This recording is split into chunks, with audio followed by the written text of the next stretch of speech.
Now we will talk about the differences between SQL and NoSQL databases, and we will be discussing the features and what does SQL or NoSQL databases offers for that specific feature. First of all, the data model.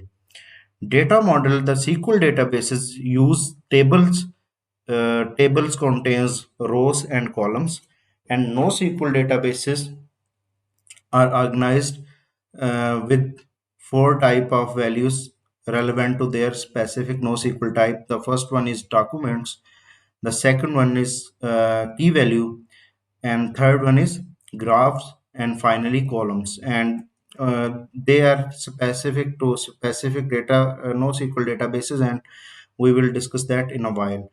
And the schema is the blueprint or the infrastructural map of the database.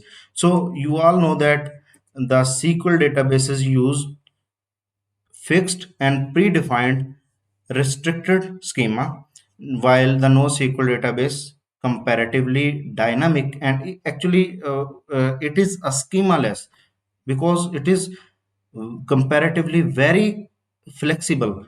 Now we will talk about the scalability, and we have discussed it earlier that the SQL database need bigger server because they need vertical scalability, and on the other side, the NoSQL databases require horizontal scalability. So SQL database need bigger servers while the NoSQL databases need more servers.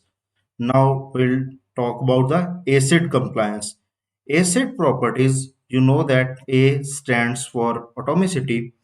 Atomicity means either whole transaction executes or none. And C is for consistency. Databases must be in consistent state before and after a transaction. It may not get disturbed. So I is for isolation. Isolation means that the execution of a transaction should not interfere with the execution of another transaction. And D is for durability. Durability means the data must not be lost even if system fails. So the SQL databases are fully compliant with the ACID properties, and the NoSQL databases are base compliant, like eventual consistency. So the query language which is used to fetch the data is standard SQL in the case of SQL databases, while it varies by database types in NoSQL.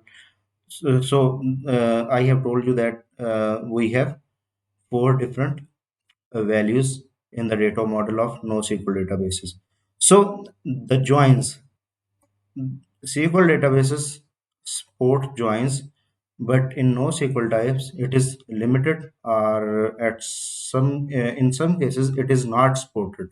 So best for SQL is best for complex queries and transactions because it is strictly fixed and predefined, but NoSQL databases is good for big data uh, like the incoming traffic of social media applications because they generate big data, massive data, and IoT, Internet of Things, and real time applications which are continuously generating data and storing them eventually. So the example are MySQL, PostgreSQL, and Oracle, while the NoSQL databases are MongoDB, Cassandra, and Redis and Neo4j. So MongoDB is most common of them, and I think you will come across in your future, and you'll use the MongoDB. So when we should choose the SQL, so in the SQL, we will choose the SQL when the data structure is fixed and well defined, and when the system requires strong consistency, and like in the banking, finance, and inventory systems, and when we have to run the complex queries with multiple joins are common. So, like where the ACID transactions are critical for data integrity, specifically in the banking or finance or inventory applications.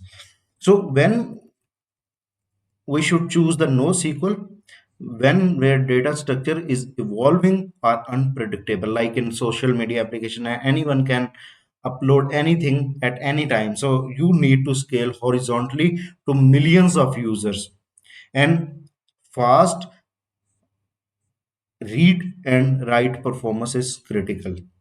When you're dealing with large volumes of unstructured data and you need to store nested or hierarchical data. So in these cases, you will choose the NoSQL. So now we will read about the CAP theorem and wait for my next lecture.